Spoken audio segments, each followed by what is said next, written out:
นอกจากการสนับสนุนช่องของเรานะครับผ่านการกดไลค์กดแชร์แล้วก็ Subscribe นะครับผมปัจจุบันนะครับผมช่องของเราได้เปิดช่องทางใหม่ๆนะครับผมเพื่อให้ผู้ชมนะครับผมและแฟนๆของช่องนะฮะสามารถให้การสนับสนุนช่องเล็กๆช่องนี้นะครับให้ได้ไปต่ออย่างต่อเนื่องนะครับและมั่นคงนะครับผมด้วยระบบสมาชิกนะครับผมที่ช่องเราเพิ่งเปิดขึ้นมานะฮะซึ่งทุกคนสามารถที่จะกดสมัครนะครับผมสมาชิกนะครับผมที่ปุ่มจอยนะครับผมหรือปุ่มสมัครสมาชิกนะครับผมที่มุมขวาล่างใต้คลิปนะครับผมหรือมุมขวาบนในหน้าต่างของช่องนะครับผมเพียงเดือนละ50 บาทเท่านั้นนะครับผมโดยมีสิทธิพิเศษมากมายไม่ว่าจะเป็นตราประทับแสดงระดับหลังชื่อนะครับผมเป็นรูปเรือชิปเปอร์ที่ออกมาแบบอย่างสวยงามนะครับผมพร้อมกับอีโมจินะครับเป็นรุ่นพี่แฮมชิปเปอร์นะครับผมสุดน่ารักนะครับซึ่งใช้ในการพูดคุยนะครับผมในช่องคอมเมนต์พร้อมสิทธิพิเศษต่างๆมากมายที่กำลังจะตามมาในอนาคตนะครับผมอีกอย่างหนึ่งคือทั้งการชมคลิปแบบ Exclusive นะครับก่อนใครนะครับผมหรือ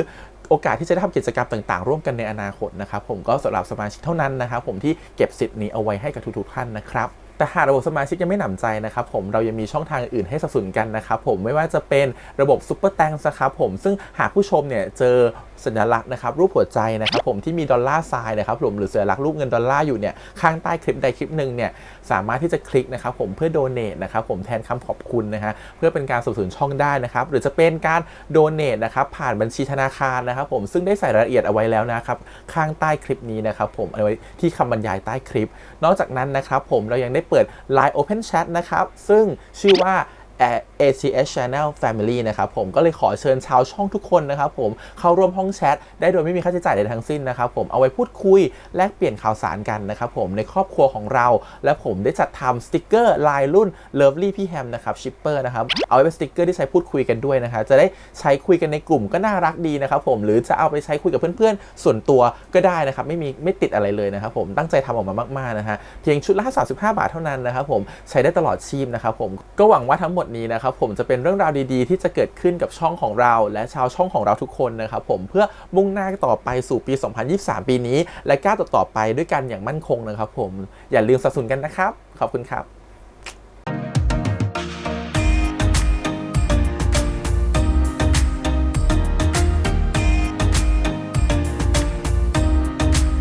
สวัสดีครับยินดีต้อนรับสู่ช่อง ATS Channel นะครับกับพบกันอีกครั้งการ reaction นะผมวันนี้กับพี่แฮมนะฮะการทำซีรีส์เรื่องพี่เจตคนกลางนะครับผม EP ที่7นะครับผม2ตอนสุดท้ายแล้วเนาะวีแล้วนี่คือแบบจบแบบพี่เจตเธอตายแน่เลยน้องมาเขาจะเลิกกับเธอแล้วนะครับผมต้องรอดูแล้วแหละว่าตกลงเนี่ยจะได้คืนดีกันหรือเปล่าหรือจะคืนดีกันแบบไหนแล้วว่ามันต้องเป็นหน้าที่ของพี่เจตนะที่จะแอคชั่นอะไรบ้างนะครับผมใน EP นี้และ EP นี้ยาวมากๆยาวที่สุดเลยนะครับผมในบรรดาทุก EP ที่ผ่านมาก็รอดูสิว่าจะมีฉากอะไรบ้างนะครับผมระหว่าง2คนนะครับผมก่อนอื่นเลยขอบคุณก่อนละกันทางมันดีเวิร์กนะครับผมและทางไอชีอีที่ Idea Generation ได้นะครับไปดูกันเลยดีกว่าครับผมกับพี่เจตคนกลาง EP ที่7ครับไปเลยที่เขาอุตส่าห์ไปเอาของจากโคนันมาให้อ่ะมึงต้องชอบไม้มากแน่ๆเฮ้ย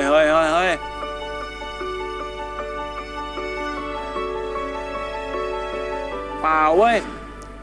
กูไม่ได้ชอบมึงก็หยุดพูดไร้สาระได้แล้วไอ้คิงกูกับไม้เนี่ยตกลงไปนแค่พี่น้องกันแล้วเว้ยมึงก็เลิกหยุดพูดไร้สาระได้แล้วไอ้คิงแล้วเลิกชงกูกับไม้ได้แล้วเนาะ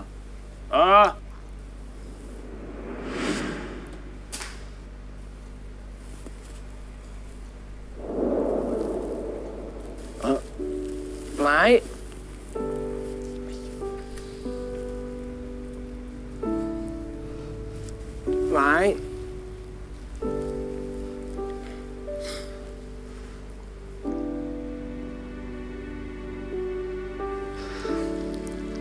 พี่เจตผมไปหานี่มาให้ครับขอโทษนะครับที่เมื่อวันเสาร์ผมรบกวน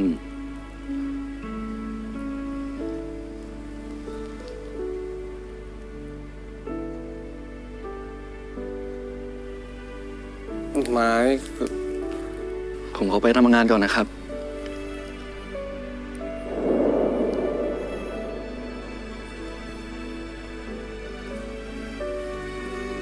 แสดงว่ามึงต้องชอบไม้มากแน่ๆกูไม่ได้ชอบมึงก็หยุดพูดไร้สาระได้แล้วไอ้คิง ผ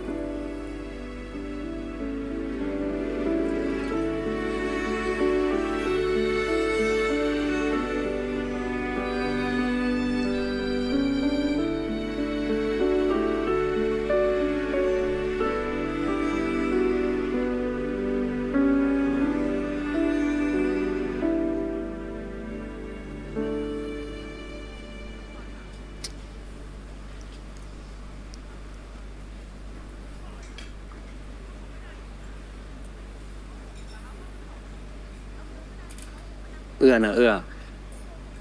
นี่คิดจะงอกันบ้างเลยหรือไง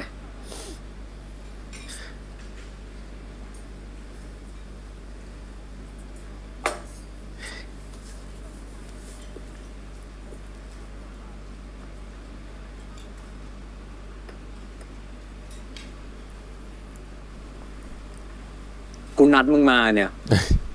ไม่ได้ให้มึงมานั่งเงียบๆนะไม้มึงจะไม่พูดเลยไงเขาจะให้กูช่วยมึงยังไง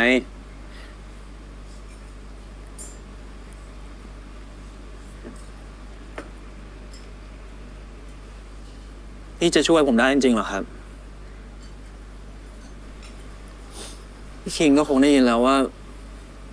พี่เจดเขาอยากเป็นแค่พี่น้องกับผม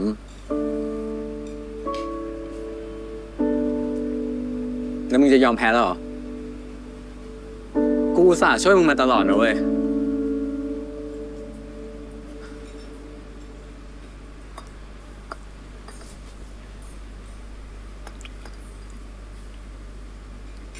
ผมไม่ได้ยอมแพ้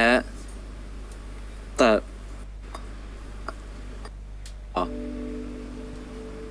กูอุตส่าห์ช่วยมึงมาตลอดนะเว้ย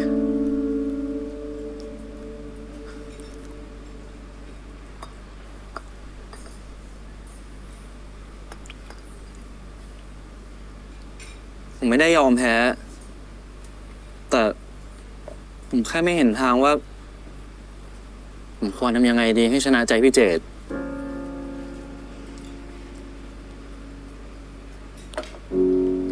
แล้วมึงจะเอาไงต่อ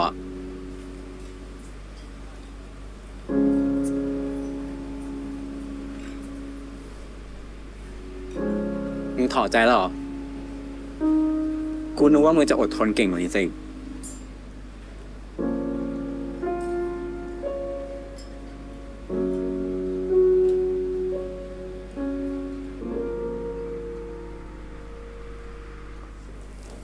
ไม้เย็นนี้เรากินอะไรกันดีอะ ไม่ต้องมาง้อเลย บุฟเฟ่ต์ไหมอะหรือเตี๋ยวเป็ดร้านนั้นดีอะหรือว่าไม้อยากกินอะไร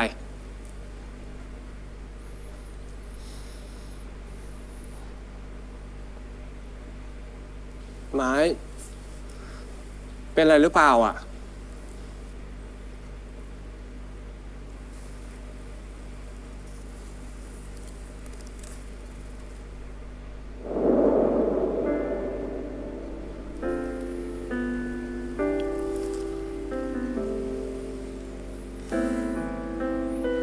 พี่เจดเลิกยุ่งกับผมสักทีได้ไหมครับต่อไปนี้ผมว่าเราเลิกยุ่งกันอยู่ให้ห่างกันน่าจะดีกว่านะครับไม้ทำไมอะก็พี่เจดต้องการแบบนี้ไม่ใช่หรอครับไม่คือ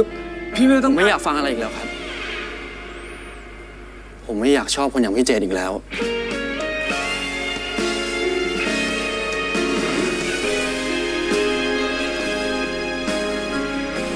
สะบ้างสะบ้างสะบ้างสะบ้างโดนสะบ้าง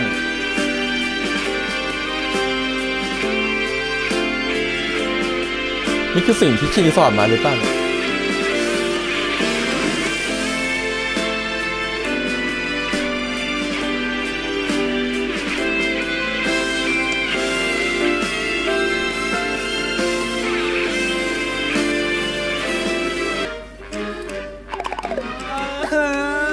ไปทางไหนก็เจอแต่ไม้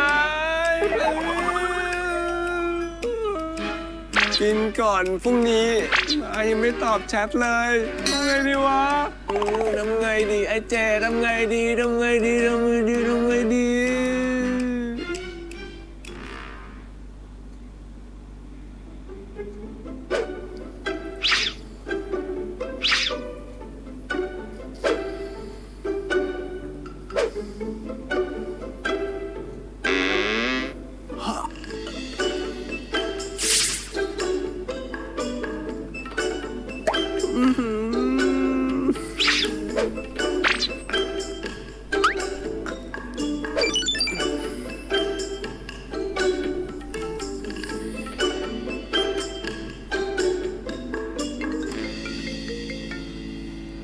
ฮัลโหลไม้ฮัลโหลไอเจด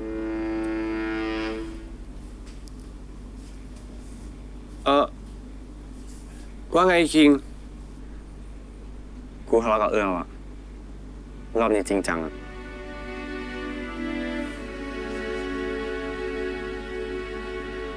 มึงไปอยู่เป็นเพื่อนเอื้อได้ไหมคืนนี้ มึงสองคนทะเลาะอะไรกันอีก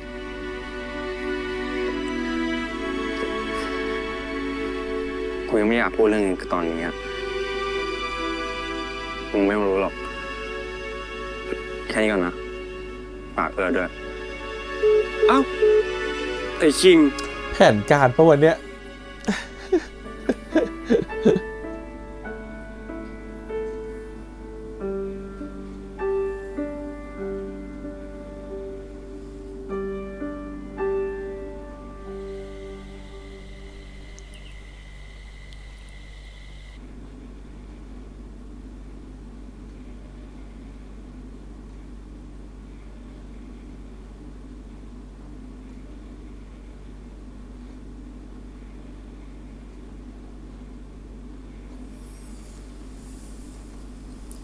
ไอ้คิงมันยังโกรธเรื่องกูกับคุณบูมอยู่เลยอะ แล้วมึงทะเลาะอะไรกัน มันไม่มีอะไรเลยมึง กูไปเจอเขามาเมื่อวันก่อนก็ทักทายกันตามปกติอะแต่ไอ้คิงมันคิดเยอะเกินไปอะกูก็บอกมันไปแล้วแต่กูก็ไม่รู้ว่ามันจะหึงกูทำไมอะ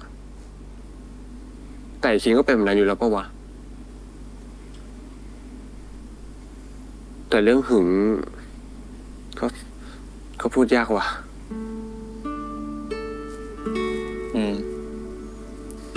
กูรู้ แล้วมึงทะเลาะกันหนักเลยเหรอ ไม่หรอกมึง มันก็แค่งอนอะเดี๋ยวมันก็กลับมา ช่างมันเถอะเอาเรื่องมึงดีกว่า กูทำไม มึงกับไอ้ไม้ตกลงยังไงอะ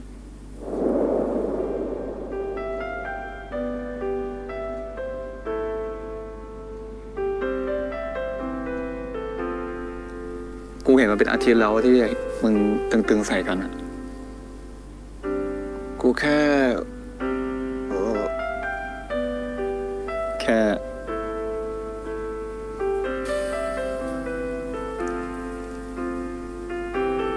่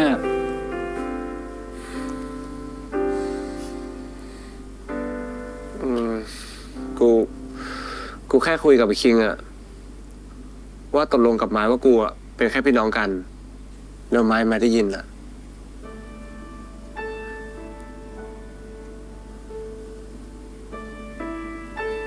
แต่กูคิดแบบนั้นจริงๆนะ กูว่ากูไม่เหมาะกับไม้ว่ะ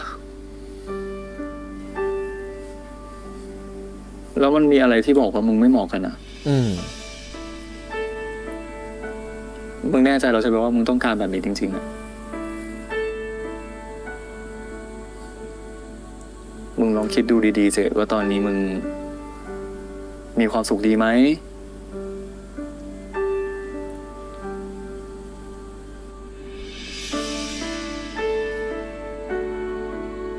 ไม่ใช่ว่ามึงกำลังปฏิเสธหัวใจตัวเองเพราะว่ากำลังรู้สึกกลัวอยู่ใช่ปะ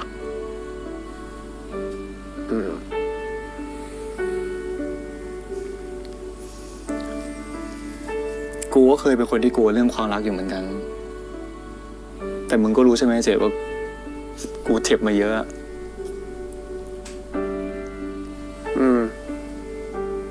แต่ถ้าเผื่อมึงไม่ให้โอกาสตัวเองได้รัก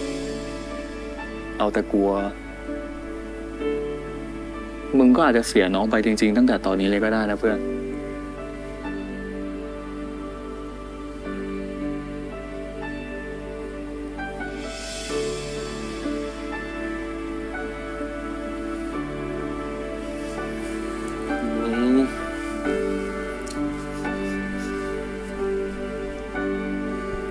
ก จะรักหรือไม่รักก็เสียอยู่ดีอะ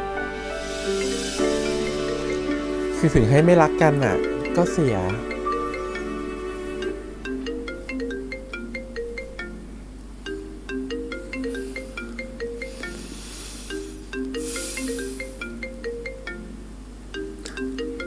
รับเพอะถึงมันเป็นบ้านะ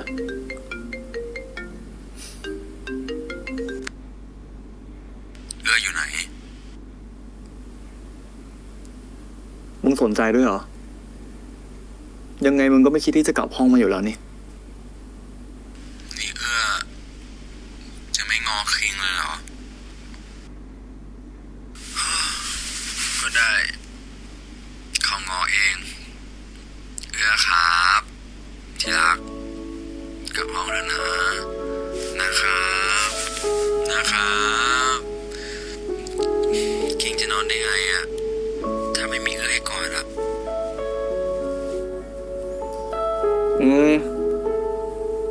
เดี๋ยวกลับ แค่นี้ก่อนนะคิง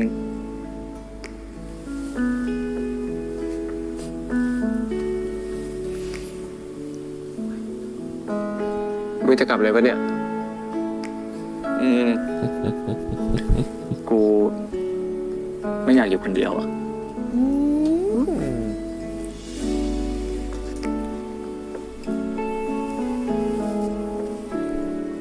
เอื้อมึงอย่าเพิ่งบอกอีกคิงนะ ว่ากูมาปรึกษามึงเรื่องความรักอะ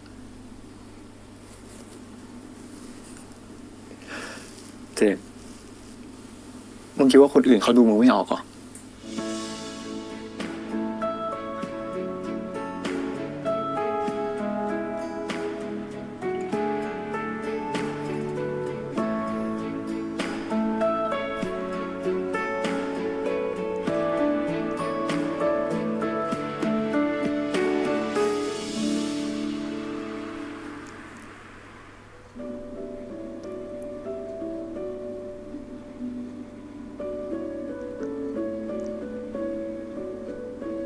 กูก็เคยเป็นคนที่กลัวเรื่องความรักอยู่เหมือนกัน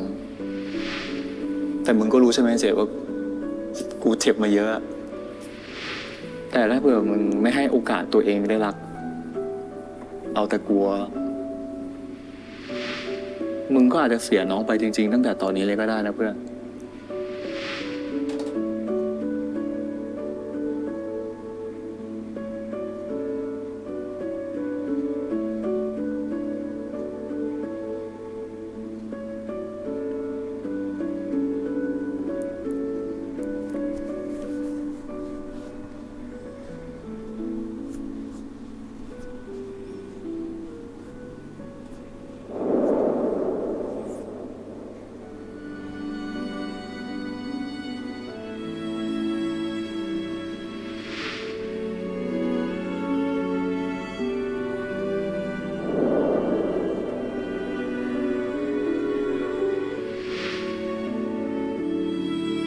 เดินลงไงกันแน่ครับ น้องพาคิน ครับ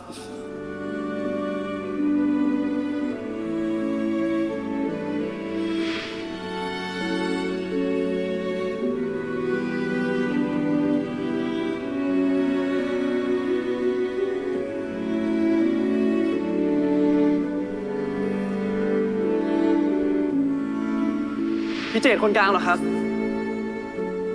ชอบว่ะ พี่เจตบอกชอบผมเหรอครับ ใช่ พี่ชอบชื่อนี้มากไหม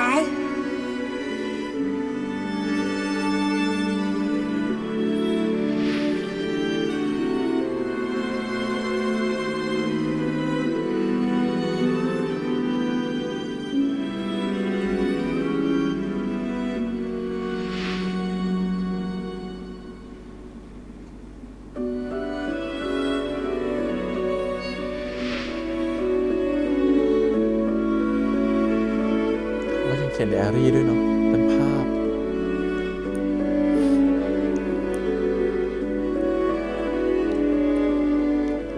มึงลองคิดดูดีๆเจดว่าตอนนี้มึงมีความสุขดีไหม ไม่ใช่ว่ามึงกำลังปฏิเสธหัวใจตัวเอง เพราะว่ากำลังรู้สึกกลัวอยู่ใช่ปะ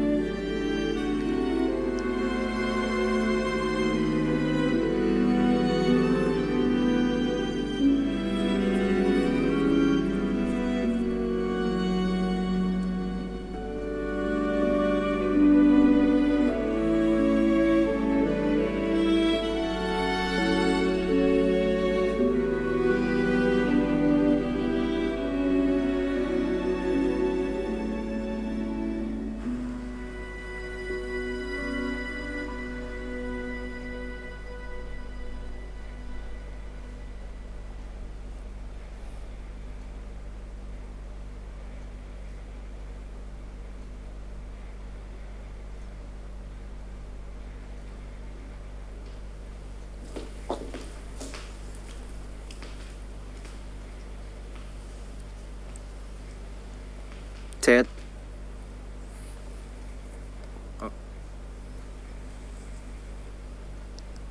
ทำไมมึงตาบวมขนาดนี้อะ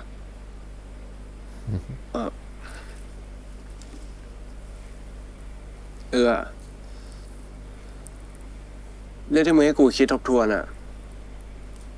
กูคิดมาแล้วนะ กูไม่อยากปล่อยไม้ไปเลยว่ะ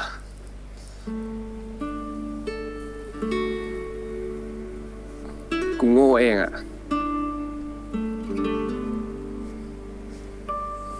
ใจเย็น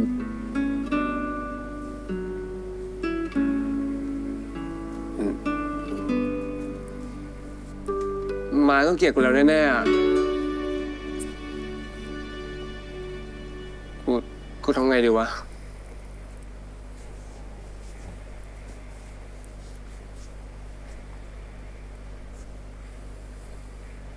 งั้นมึงลองเป็นฝ่ายเข้าหาน้องดูก่อนบ้างไหม ยังไงวะ ก็แต่ก่อนน้องเคยทำอะไรให้มึง ตอนนี้มึงก็ลองทำแบบนั้นดู แล้วถ้าไม่เวิร์กอ่ะ คนเราเกิดมามีแค่ชีวิตเดียวนะเจ๊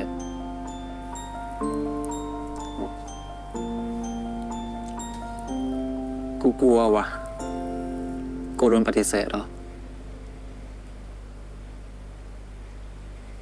หรือว่ามึงกลัวจะเสียน้องไปมากกว่า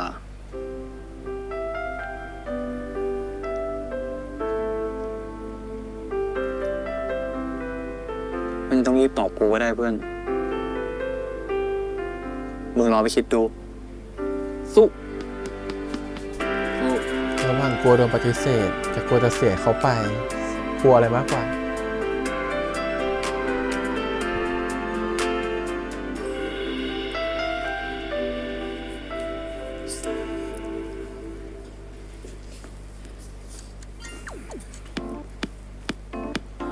ไม่ พี่ชงกาแฟมาให้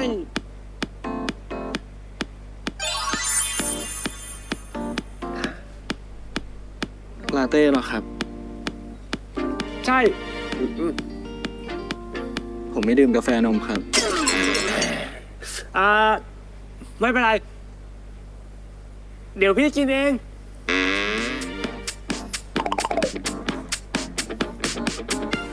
เคยสนใจเขาบ้างไหมเนี่ยว่าน้องเขาชอบไม่ชอบอะไรเนี่ย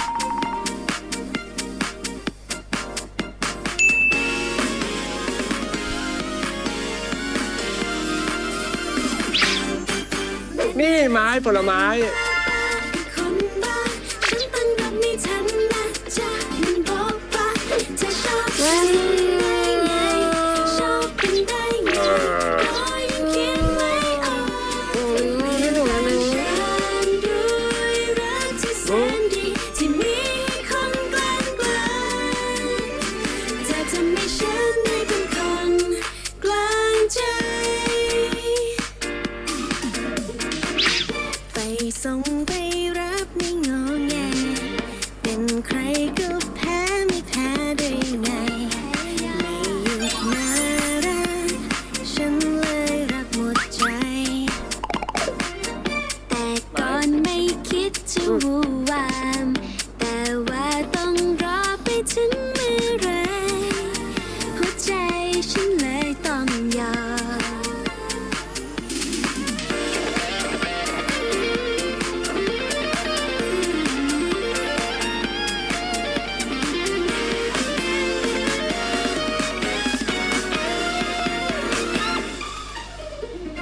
เพื่อนตึงมากแต่ละคน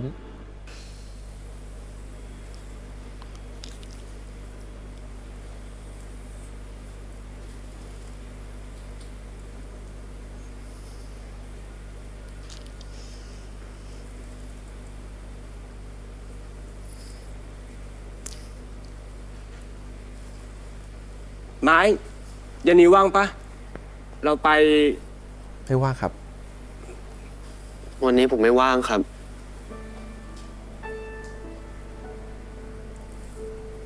งั้นพรุ่งนี้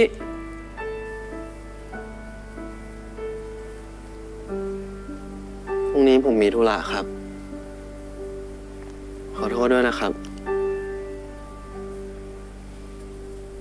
อืมอืม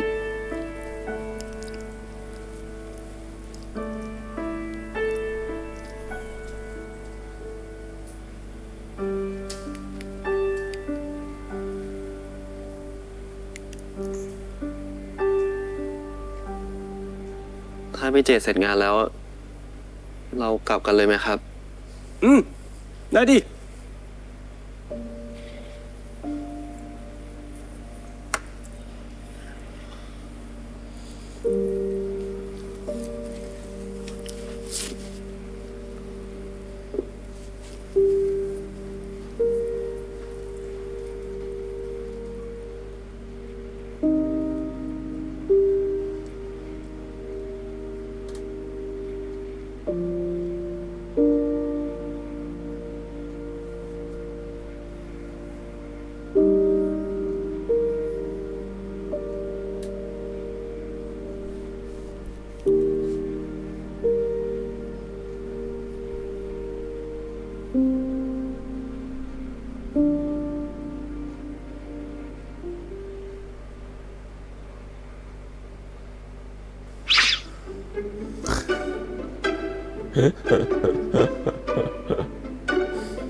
พี่เจตครับ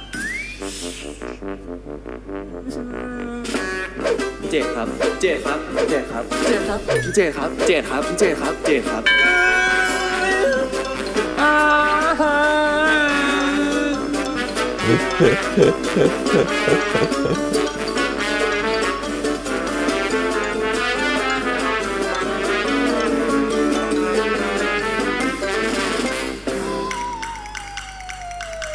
พี่เจตครับ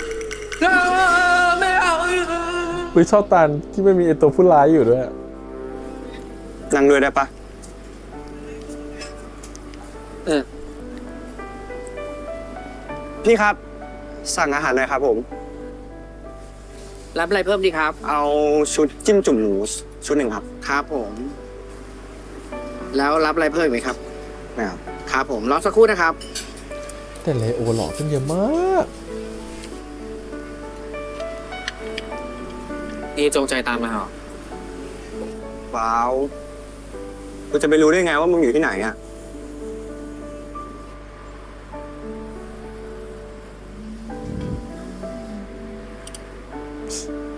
นี่ไง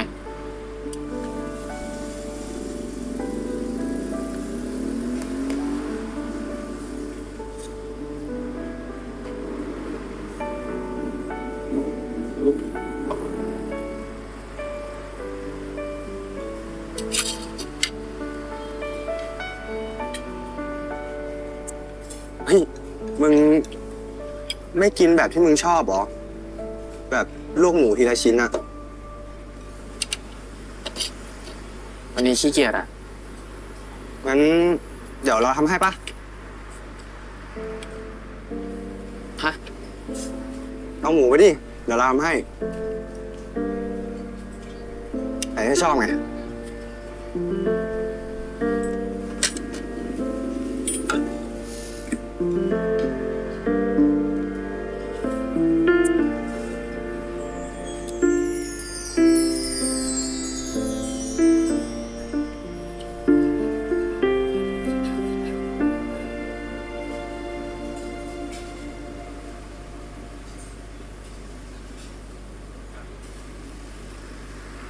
นี่ทำแบบนี้ทำไมอะ ฮะ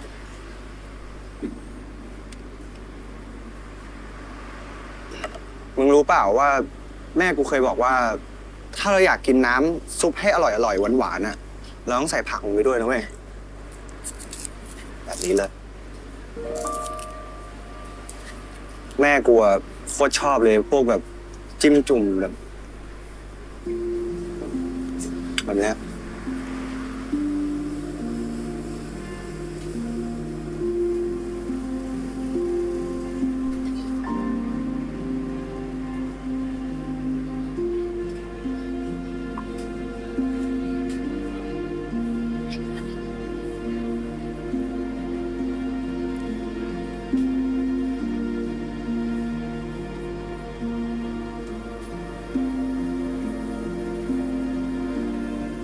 มึงเป็นไรอ่ะ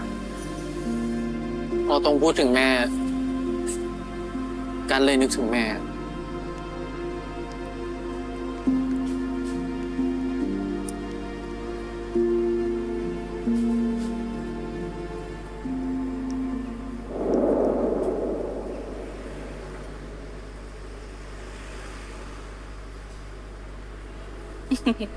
นี่นะ จะกินจิ้มจุ่มให้อร่อยนะ ก็ต้องใส่ผักลงไปก่อนนี่นี่ใส่ผักไป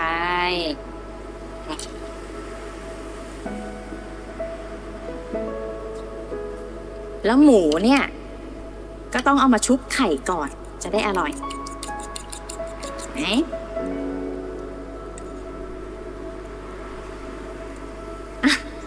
ลูกคนนี้นานๆเจอกับแม่ทีนึงเนี่ยได้คุยกับแม่บ้างเหรอ ก็กัด กัดขี้เกียจพูด แม่รู้อยู่หรอก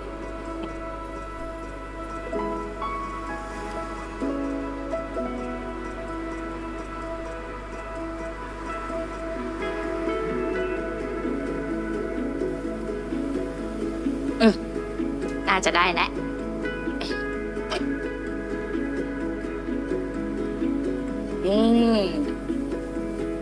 กินนี่ดีกว่า แม่จิ้มน้ำจิ้มให้ด้วย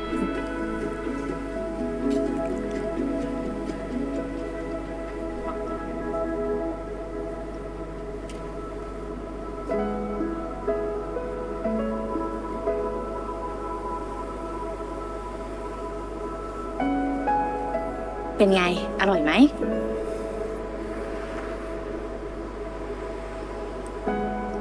เฉยๆอ่ะ เฉยๆอีกแล้ว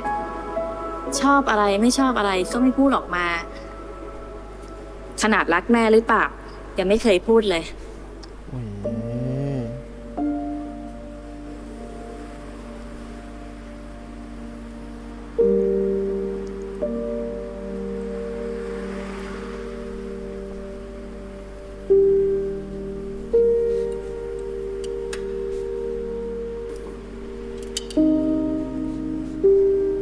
ขอบใจนะ การ์ดหนูต้องพูดให้มากกว่านี้นะ หนูไม่พูดเลยแบบเนี้ย ใครเขาจะรู้ได้ยังไงว่าเราอะคิดอะไรอยู่ในใจ อืม พูดไม่ดู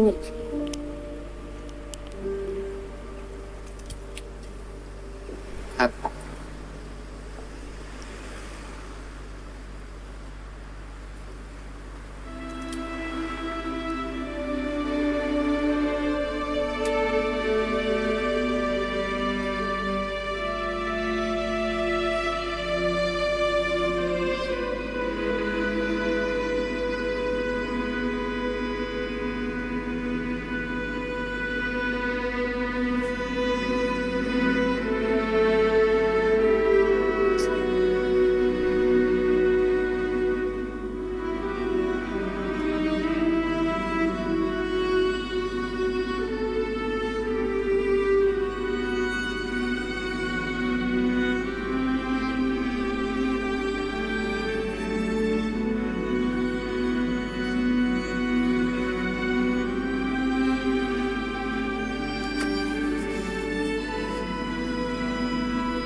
กัดลูกแม่ บอกในวันที่สายไปแล้วลูก ทำไมแม่ไม่อยู่รอการบอกรักแม่ก่อนน่ะ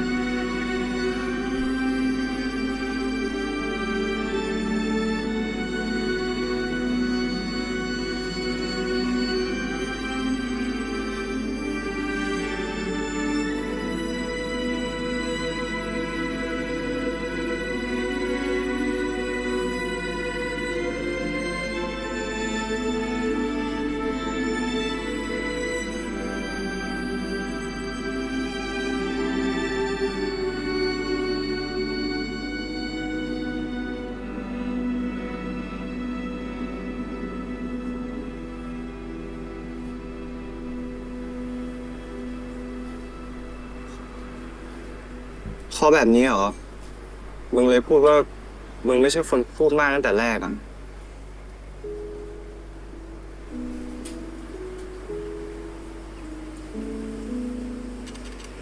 เราพูดนะ เสียใจด้วยนะเรื่องแม่นะ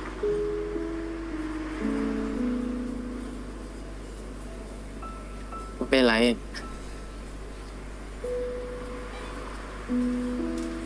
พอนึกถึงแม่อะเราก็เลยอยากที่จะเป็นแบบที่แม่อยากให้เป็นอะเราเลยพยายามพูดให้มากขึ้น แล้วมึงมีความสุขปะที่ต้องเปลี่ยนตัวเองอย่างเงี้ย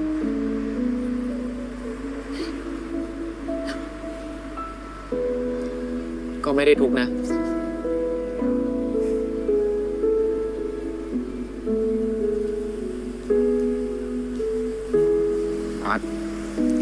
ถ้ารู้สึกอะไรก็พูดออกมา เพราะว่า มึงเป็นมึงแบบที่มึงอยากเป็น เป็นตัวมึงอ่ะสุว่ามันดีที่สุดแล้ว นั่นอะไรที่มันบ้าบ้าไอ้คนบ้า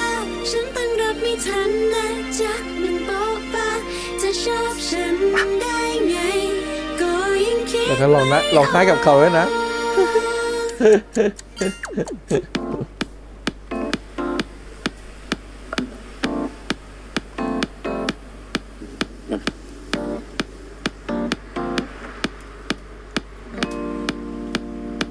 โอ๊ยก็ชอบเลยอะ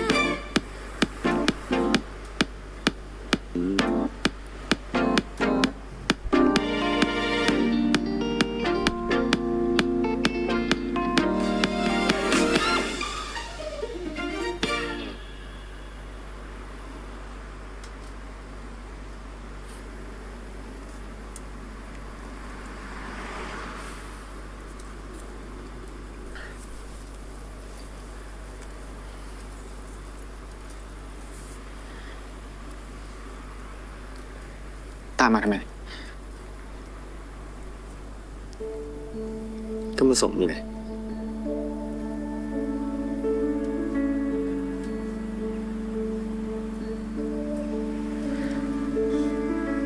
มาทำดีด้วยแบบเนี้ย เดี๋ยวเราก็คิดเข้าข้างตัวเองอีกอะ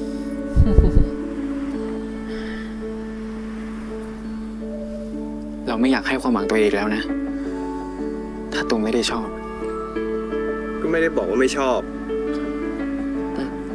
ก็รู้ไหม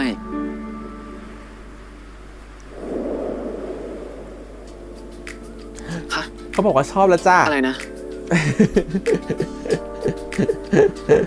ก็เรื่องวันนั้นไง ที่บอกให้ไปคิดดูอ่ะ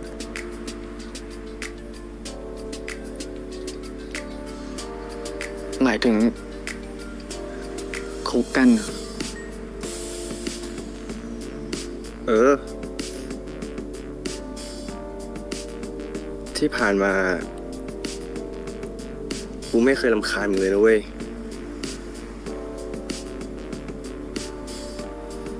กูก็แค่เป็นพวก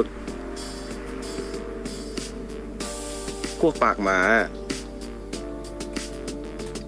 กูขอโทษจริงๆนะเว้ยกัส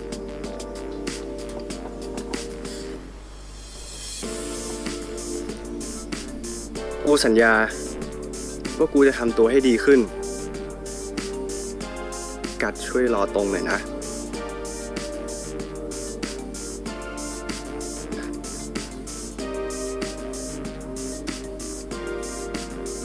ยิ้มด้วยอ่ะ ยิ้มเป็นด้วยเหรอ เออ ยิ้มเป็น เราก็ยิ้มเหมือนกันนี่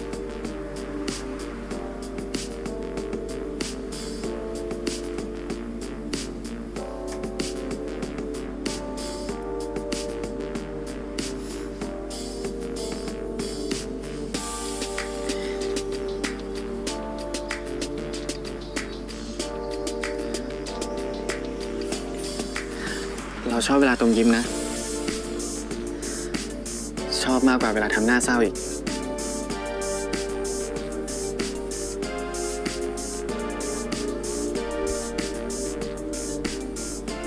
อุ้ย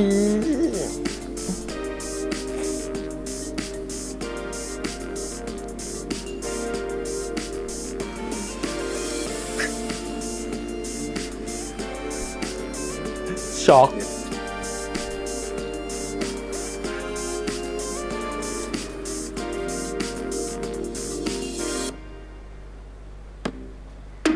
อุ้ยเธอ คู่นี้มันไปไวเนาะ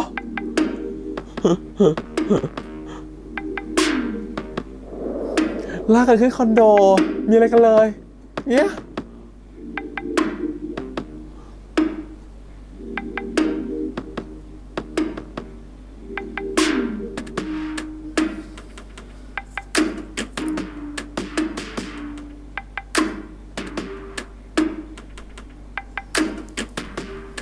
ถ้ามึงยังไม่พร้อมอะยังไม่ทำก็ได้ ใครว่าไม่พร้อม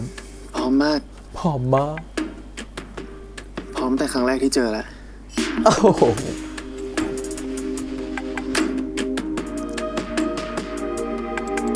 ลูกกินจิ้มจุ่มมานะวันเนี้ยตัวก็เหม็น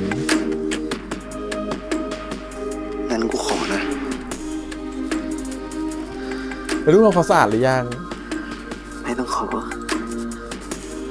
กูเต็มใจ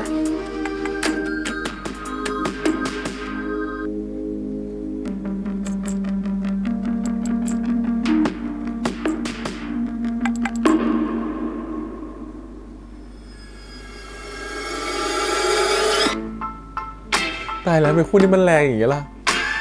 มันต้องเบิร์นนี้กันเลยเหรอฮ่าฮ่าฮ่า Sometimes it burns, sometimes it hurts. When you say my name, ก็คือ but เอา it's มา thinking of her. ลดทอนความใส I don't wanna know, ของพี่เจด don't เนี่ย want เหรอ you to go and leave me behind. 'Cause I don't know what you're looking for. Oh, and I don't know what to do. Hold back, let go. There is nothing more for me to show. You're hiding to breathe, running from me. Do you really wanna be? Oh, baby, tell me ๆ โอ้โห มันจะอะไรขนาดนั้น that you can just wanna be in love. พี่ขนาดที่พี่ยังไม่ได้อะไรเลยค่ะ น้องนำเสร็จไปเรียบร้อยแล้วจ้ะ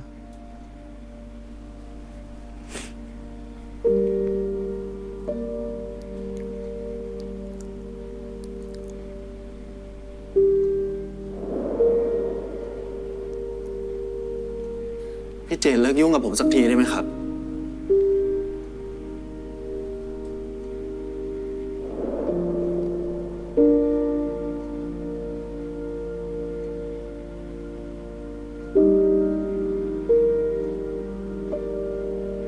ก็พี่เจนต้องการแบบนี้ไม่ใช่เหรอครับ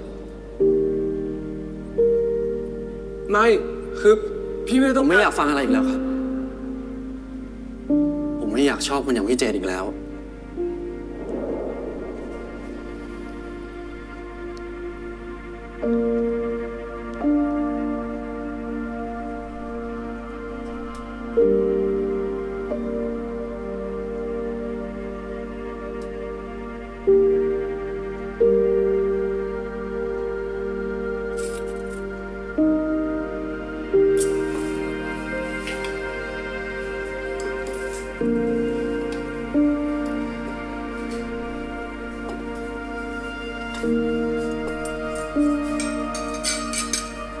แต่ตอนนี้คุยกับพ่อกับแม่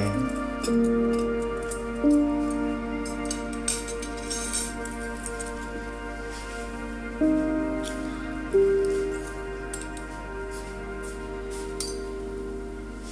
น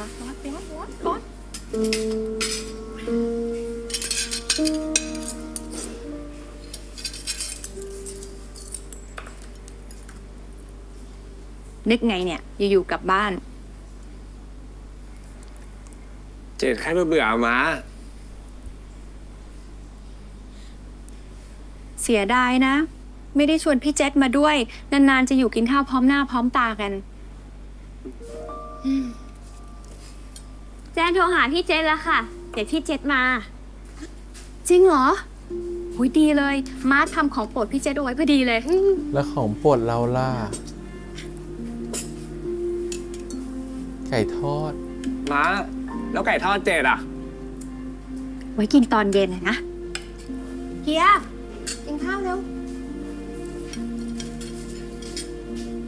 โอ้โหปลาทอด ปลาทอด อยู่กับไม้ได้กินทุกอย่าง อยู่กับที่บ้านยังไม่เคยได้กินของชอบเลยอ่ะ ม้าไหนบอกม้าจะทอดเลย เอาไว้กินตอนเย็นนะ เจ๊ นี่เฮ้ยอีกสิพี่ อีกสิเฮียตัดเต้าหู้ให้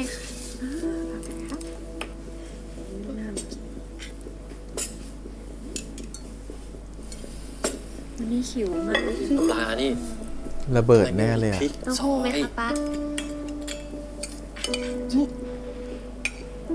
นี่กินหนอพี่เจด วันนี้พี่ไม่หิวอ่ะ ไม่สบายหรือเปล่าเนี่ย ปกติแจนไม่เคยเห็นพี่เกี่ยงเรื่องกินเลยนี่ วันนี้แปลกๆนะ ปกติก็เห็นกินได้ทุกอย่างนี่ถ้านี่ของโปรดของใครก็กินได้มั้ง นั่นน่ะสิแหมนี่ โตขึ้นแล้วเลือกกินเหรอเราอะฮะ เรื่องไก่เนี่ยนะ แม่เนี่ย แจนม้าป้า เจดกินอะไรก็ได้ไม่ได้แปลว่าเจดไม่มีของที่อยากกินหรอกนะ บางทีเจดก็มีเรื่องแย่ๆในชีวิต เจดก็อยากกินของที่เจดชอบบ้าง อยากทำอะไรตามที่เจดอยากทำบ้าง เจดยอมได้ไม่ได้แปลว่า เจดไม่มีสิ่งที่เจดอยากได้หรอกนะทำไมทุกคนถึงไม่เข้าใจเจดเลยอ่ะ นี่เจด เจ็ด เจดเรื่องอะไรเนี่ยฮะเจด นี่ไงเขาย่อมาตลอดสุด ป้า เลย มาครับ เจดซื้อ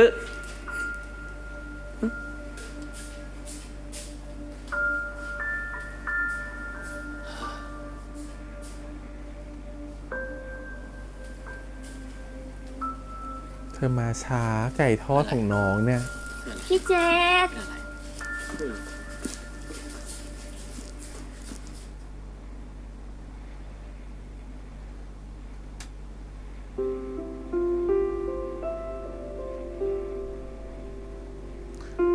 อเรามีเรื่องแย่ๆในชีวิตเราก็แบบ มันน้อยใจทุกอย่างอะมันเหมือนไม่มีใครเคยเห็นตัวเราเลยอะปรึกษาคนในครอบครัวไม่ได้ ไม่เคยมีใครสนใจว่าเราจะทุกข์หรือสุขอะไรแต่จริงๆเขาสนใจนะ แต่แค่เรา เจษ เขาไม่เคยแสดงออกมาเท่านั้นแหละ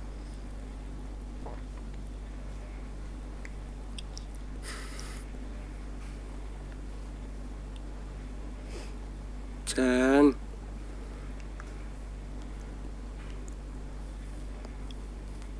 พี่ขอโทษแจนนะ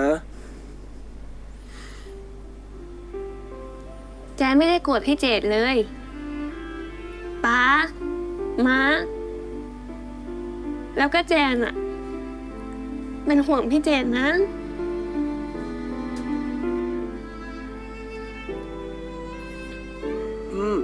พี่รู้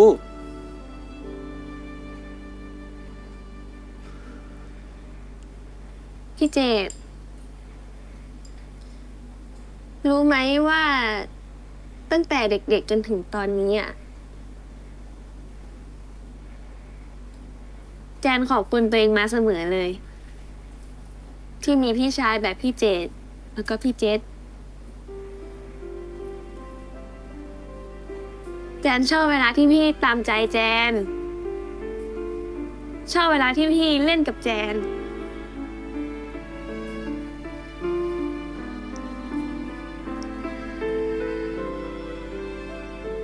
จนรู้ว่าพี่ยอมทั้งแจนยอมทั้งพี่เจษก็เพราะว่า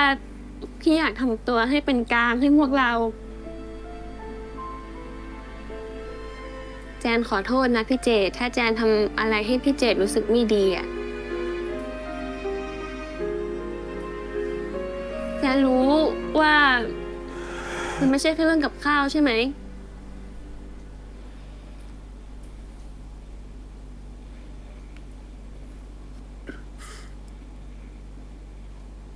พี่ไม่ได้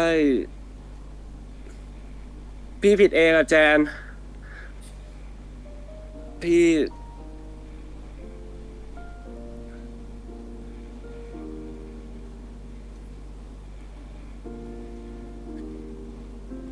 ่มีเรื่องให้คิดเยอะไปหน่อยอะเลยพูดอะไรแย่ๆแบบนั้นออกไปอะแจน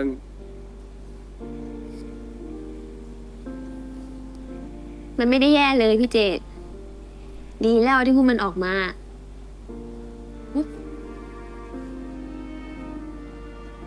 แจนไม่โกรธพี่นะ แจนจะโกรธพี่ทำไมเล่า แจนน่ะอยากให้พี่รู้ว่าทุกคนน่ะเขาเป็นห่วงพี่เจษนะรู้ไหม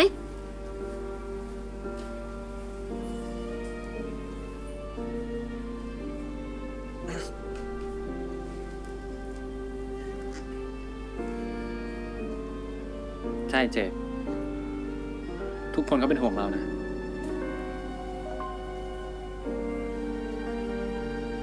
พี่เจษขอโทษ ไม่ต้อง เจดไม่ได้ทำอะไรผิดซะหน่อย จะขอโทษทำไม ใช่ เจษ นี่พี่เจษถ้าพี่เจษเครียดอะไรนะ บอกพวกเราสองคนได้เลย ถ้าเป็นเรื่องงานอ่ะ แจนอาจจะให้คำปรึกษาอะไรได้ไม่เยอะหรอก แต่ถ้าเป็นเรื่องความรักอ่ะ แจนพอได้ แจนพอได้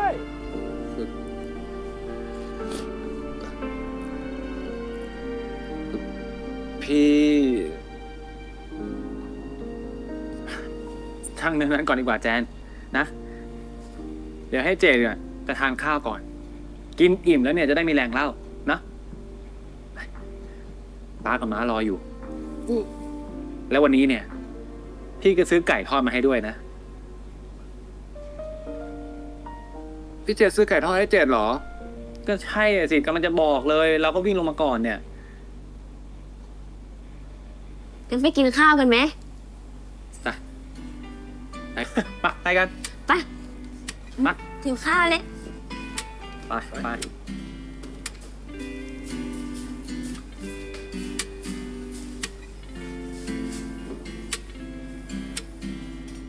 ป้ามาเจษขอโทษ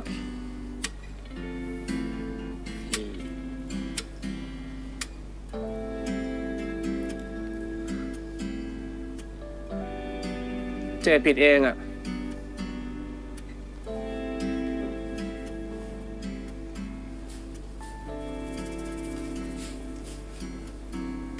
ม้าต่างหากที่ต้องขอโทษเจดม้าผิดเองนะ ที่คอยบังคับเจดพอเจดไม่บ่นอะไรอ่ะ ม้าก็เลยเผลอไปหน่อย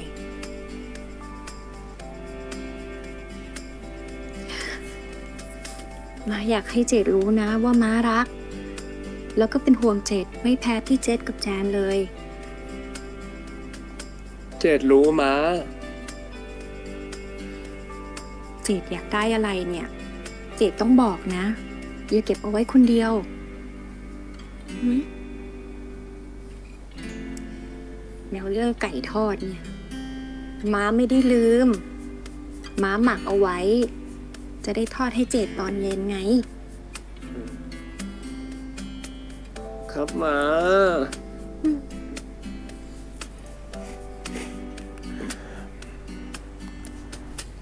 ขอโทษนะมา ขอโทษปาด้วยนะครับ ป้าก็ไม่ได้โกรธอะไรเจดหรอกนะ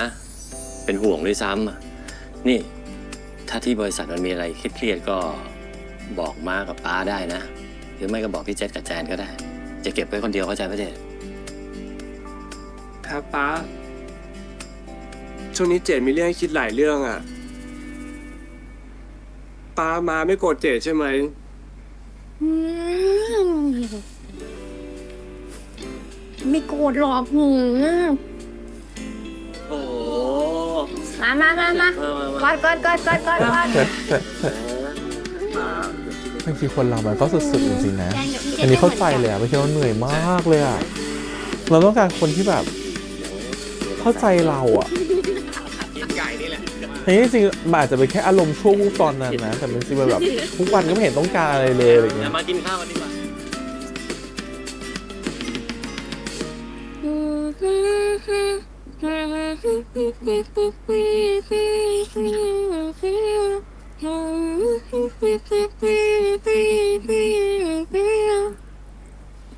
ความรักเนาะความรัก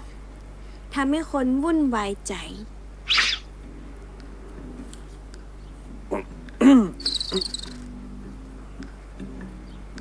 แจน ว่ายังไงพี่เจตอยากเล่าแล้วเหรอ ใจเคยเจอไงใจจะนึกออก พี่เจก็เคยเจอ เคยเจอทั้งคู่อะ คือพี่ไปชอบคนคนหนึ่ง ไม้อะเหรอ ใช่ เฮ้ย แจนรู้ได้ไงอ่ะ ใครบอกพูดมา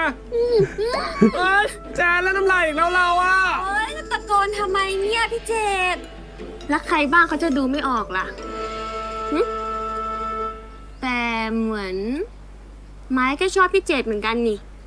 แล้วปัญหาคืออะไรล่ะ คือพี่ อย่าบอกนะว่า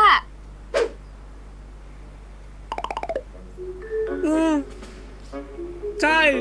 พี่บอกพูดไม่ดีอะแจน พี่ปฏิเสธหมายไปแล้วว่าทำไงดีอะแจนพี่เจตทำไงอะ แล้วไง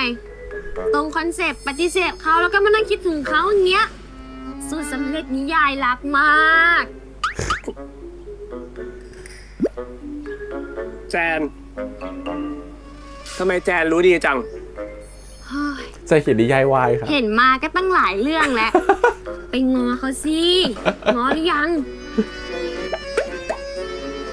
งอแล้ว เข้าหาทุกทาง แต่โดนเมินนะดิแจน นี่ ดู ขนาดแจนยังไม่ตอบพี่เลยแจน ชัดละชัดเลย อะไรชัดแจน เคยได้ยินไหมเขาบอกว่า เวลาคนที่เราชอบอ่ะเขาไม่ตอบแชทอ่ะ มันก็มีอยู่แค่เหตุผลเดียวเท่านั้นแหละ อะไรอะแจน เขาอยากให้ไปหาไง ไปเลย จะบ้าเหรอแจน โอ้โห มั่วแล้วเราอะบ้า ไปหาเขาเร็ว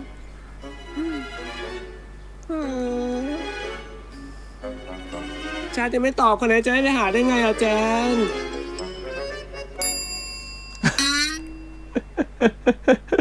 ตัวดิฉันก็จะเข้าใจว่าเขาไม่ คือไปหาไม่ได้หรอกบางทีอะนิสัยการนี้เรื่องนี้มันได้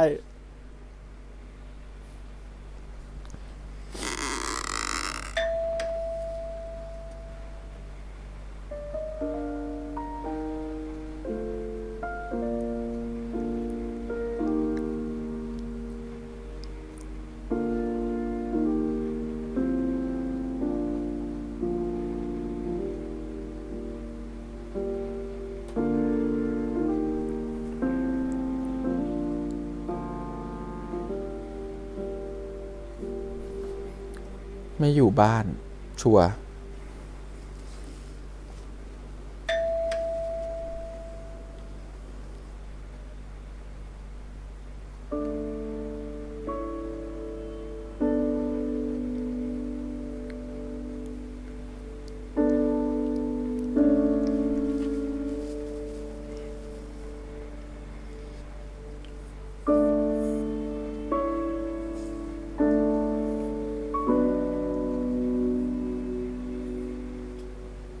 ครับพี่เจต ไม้ ตอนนี้พี่อยู่หน้าห้องไม้อะ ไม้ออกมาหาพี่หน่อยได้ไหม ผมคงไปหาพี่เจดไม่ได้หรอกครับ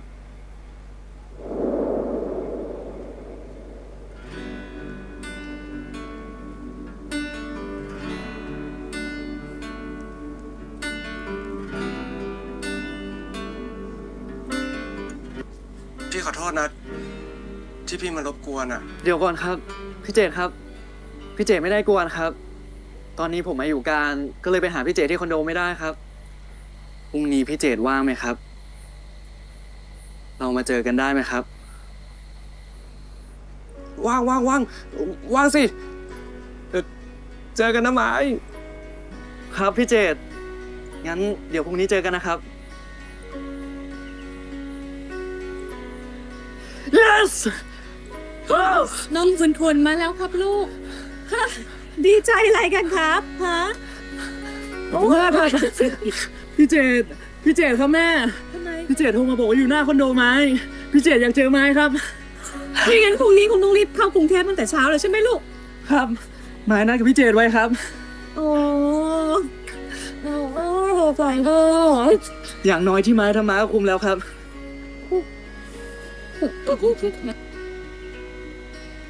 มึงถอดใจแล้วเหรอ ช่วยวางแผนจริงๆด้วยฉันว่าละพี่คิงเนี่ย ผมไม่ได้ถอดใจ ผมจะจีบพี่เจดต่อ ยังไงผมก็จะทำให้พี่เจดรู้ให้ได้ว่า ผมชอบพี่เจดจริงๆเออ มันต้องแบบนี้ดีวะงั้นกูจะเล่าให้ฟัง ตอนที่มึงออกไปอะนะไอ้เจดเป็นคนจะร้องไห้นะมันก็แปลว่ามันก็คงชอบมึงมากเหมือนกันนะแล้วทำไมไม่เจดคงกลัวไอ้เจดไม่ได้มีแฟนมาเยอะ คงไม่รู้ว่าจะรับมึงยังไง แต่ถ้ามึงลองวิธีมึงแล้วไม่เวิร์กอะลองวิธีกูไหม ยังไงเหรอครับ มึงลองห่างดูบ้าง ลองไม่ทำแบบที่มึงเคยทำอะบางทีคนเราอะไม่รู้ตัวหรอกว่าอะไรสำคัญ ถ้าจะไม่เสียมันไปจริงๆ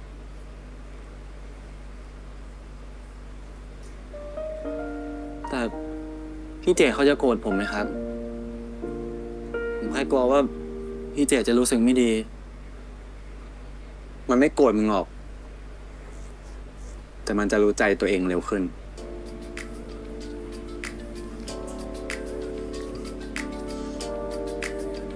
กูแค่แนะนำนะจะทำหรือไม่ทำอ่ะคุณลองตัดสินใจดู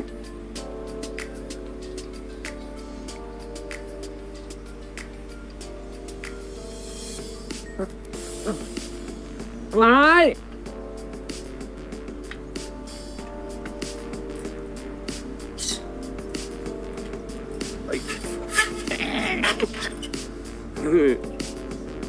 พวกเราแต่งตัวคุมโทนเดียวกันเลยเนาะ ตรงไหนโทษเดียวกัน ครับ พี่เจดครับ เมื่อวานผมขอโทษนะครับ ที่ไม่ได้มาเจอ ไม่พี่เนี่ยผิดเองที่ไม่ได้บอกไม้ก่อนอะ พอดีแม่ผมเป็นห่วงนะครับเลยต้องกลับบ้านกันทันหัน เป็นห่วงเหรอ แบบไม้ไม่มีอะไรให้เป็นห่วงเหรอ ไม่รู้สิครับ ในสายตาของแม่ผมอาจจะยังดูเด็กมากๆครับ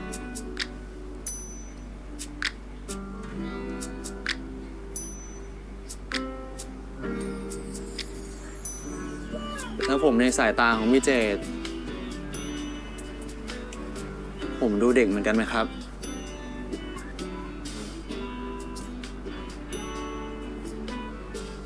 เด็ก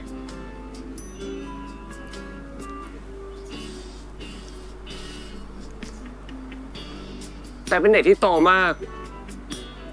ทำงานก็เก่ง พึ่งพาก็ได้ แล้วก็ มีเสน่ห์มากๆด้วยอ่ะ อันน่า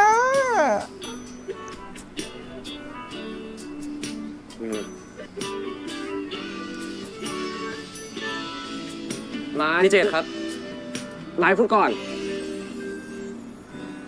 พี่เจต โอ้ยมันร้องอะไรตอนนี้วะเนี่ย พี่เจตหิวเหรอครับ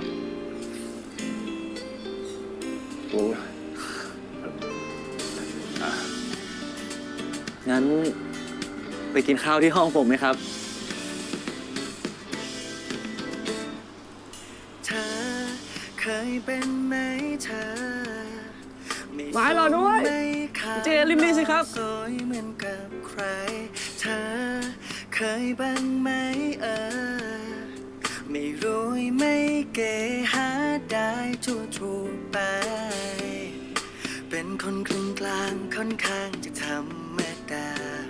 แต่พอมีเธอมาเปลี่ยนแปลงชีวิตของฉัน มันช่างงดงามเวลาที่อยู่ด้วยกัน มันทำให้ฉันนั้นคิดไปไกล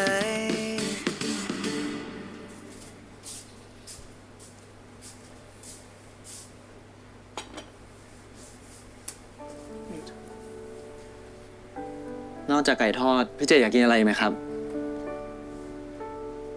อะไรก็ได้ แต่เดี๋ยวพี่ช่วยนะ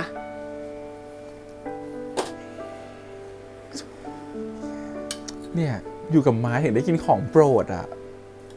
อยู่ที่บ้านไม่ได้กินเลยอ่ะ ไม้ ครับ พี่ขอโทษนะ ที่พี่พูดวันนั้นน่ะ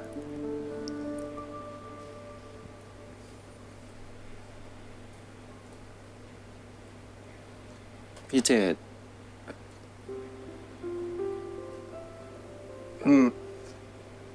พี่ขอโทษที่พี่ปฏิเสธไม้อ่ะ คือ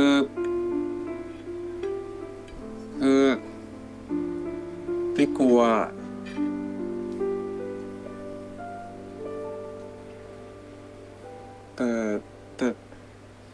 แต่จริงๆแล้ว พี่ชอบไม้อ่ะ พี่ชอบไม้มาก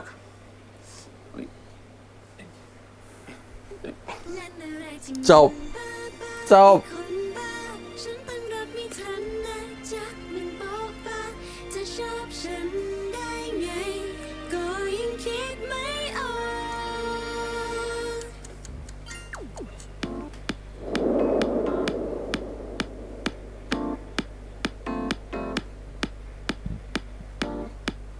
พี่เจต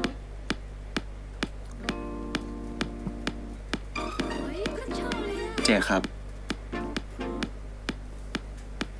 เงยหน้ามามองผมหน่อยสิครับ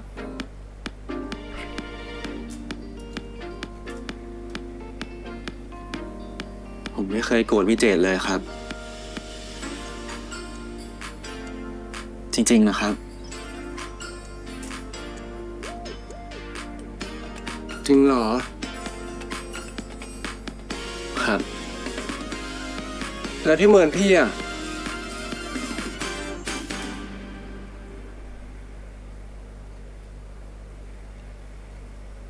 คือมันเป็นแผนนะครับ ไม่แผนนะครับ แผนชัดเลยครับเสียใจตั้งนานพี่ไม่โกรธหรอก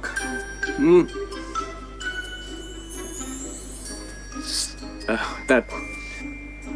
พี่ขอต่อยไม้ทีหนึ่งได้ปะ แต่ผมจะเจ็บนะครับ นิดนึงไม่เจ็บหรอกไม้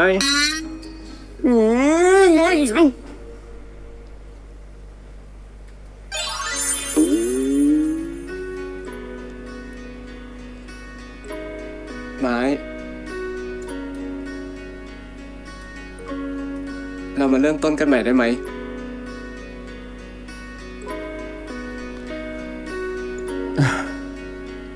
คงไม่ได้หรอกครับ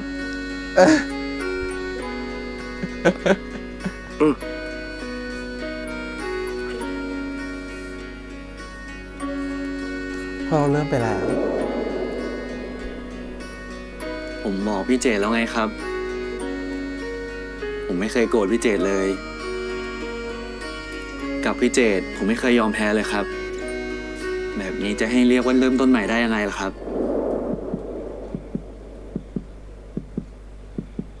ผมชอบพี่เจดมากจริงๆนะครับ เธอเคยเป็นไหมเธอไม่สูงไม่ขาว มาลองพยายามไปด้วยกันได้ไหมครับ เหมือนกับใคร เธอเคยบ้างไหมไม่รวยไม่เก๋หาได้ทั่วๆ ผมอยากเป็นคนที่พี่เจดรัก เป็นคนกลางกลางค่อนข้าง เป็นคนที่พี่เจดคิดถึง แต่พอมีเธอมาเปลี่ยนแปลงชีวิตของฉัน เป็นความสุขของพี่เจด มันช่างงดงามเวลาที่อยู่ด้วยกัน มันพอจะเป็นไปได้ไหมครับ มันทำให้ฉันนั้นคิดไปไกล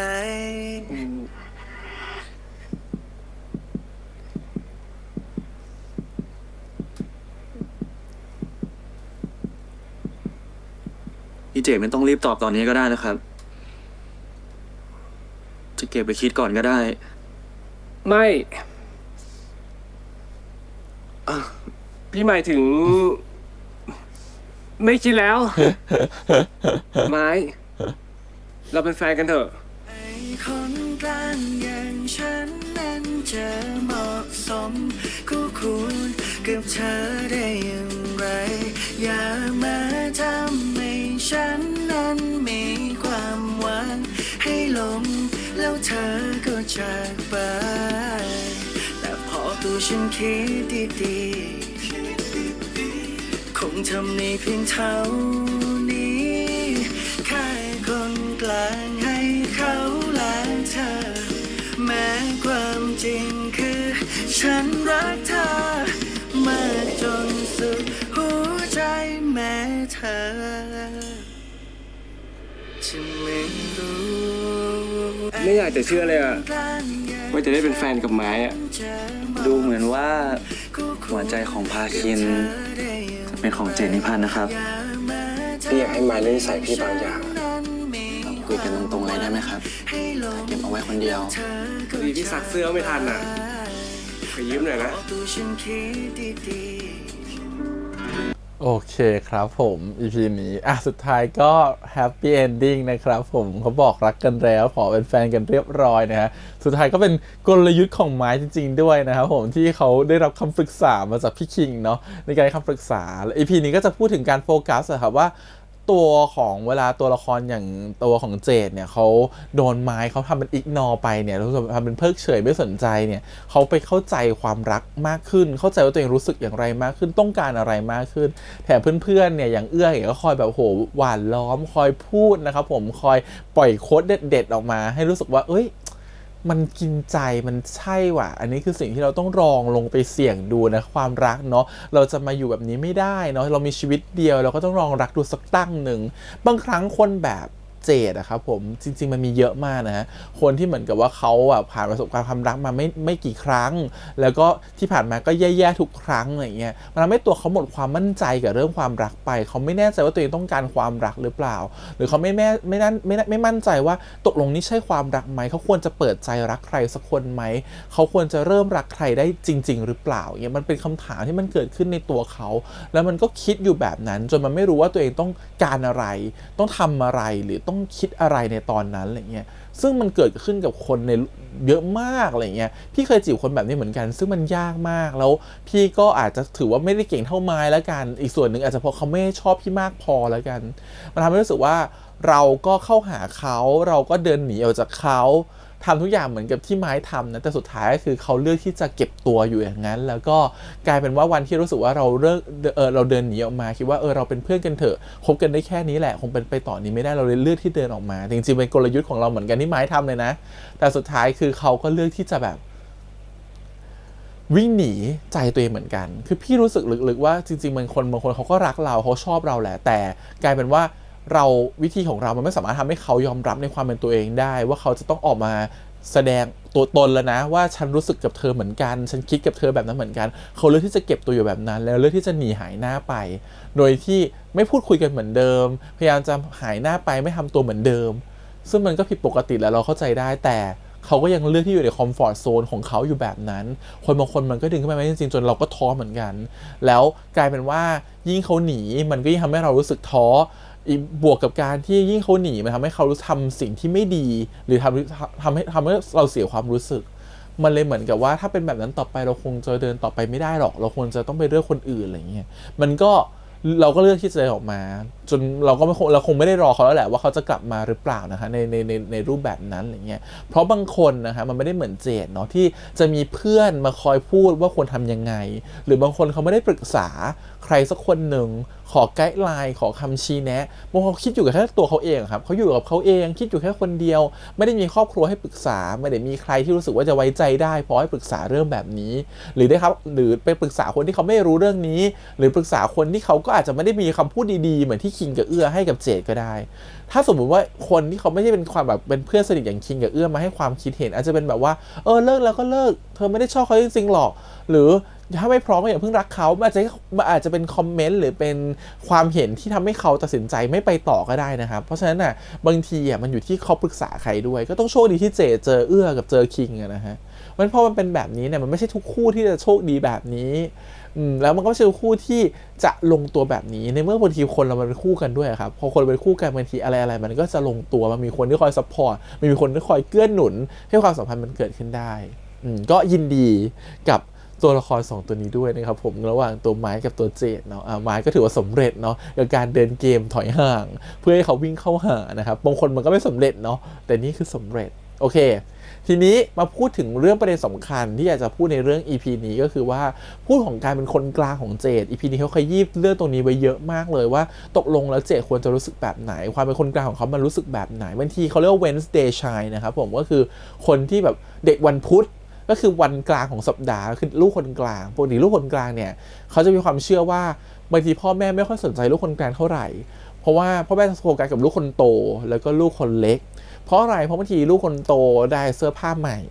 ลูกคนกลางก็ใช้ต่อจากลูกคนโตส่วนลูกคนเล็กเนี่ยมันก็เก่าพอดีก็ต้องซื้อใหม่อีกก็ได้ชุดใหม่ไปอีกเหมือนกันมันเลยเหมือนกับแบบเปรียบเทียบง่ายๆคือลูกคนกลางจะเป็นสิ่งต้องได้รับของต่อจากพี่แล้วก็ต้องให้ของต่อจากน้องต้องคอยดูแลน้องแล้วก็ต้องยอมความเป็นพี่มันเหมือนกับคนตรงกลางมันต้องยอมหลายๆอย่างครับผมเราจะเห็นจากโจเจตนะดูง่ายมากนี่คือ Wednesday Shine ของแท้ 100% ยอมทุกอย่างยอมพี่น้องทุกอย่างแต่ถามว่าพี่น้องรักกันไหมมันอยู่ที่ตัวพี่น้องเขาแล้วเขาคิดยังไงแต่บางทีถ้าเราเจอบางครอบครัวอย่างครอบครัวเจตเนี่ยเขารักกันเพราะว่าพี่เขารู้ว่าน้องเขายอมสละหลายๆอย่างให้กับพี่เขาและน้องเขาก็รู้เหมือนกันว่าพี่เขาก็ใจดีกับเขามากๆแล้วก็ยอมหลายๆอย่างให้กับน้องเขาเพราะฉะนั้นน่ะเขาก็รักอยู่ลึกๆแหละแต่บางทีการความรักมันไม่ได้แสดงออกมาบางทีไม่ได้พูดต่อกันแต่มันแสดงออกผ่านการกระทำคำพูดคำจาที่มันถามไถ่กันแต่มันไม่ได้แสดงออกว่าฉันรักเธอนะฉันแคร์เธอนะไม่ได้พูดจนสุดท้ายคนหนึ่งที่มันเหมือนกับรับทุกอย่างมาตลอดเวลาเป็นคนกลางตลอดเวลาบางทีมันทนต่อไม่ไหวนะสถานการณ์ปกติมันจะทนได้มันอาจจะไม่เรียกว่าคำทนแล้วกันมันอาจจะยอมรับได้ฉันทำใจได้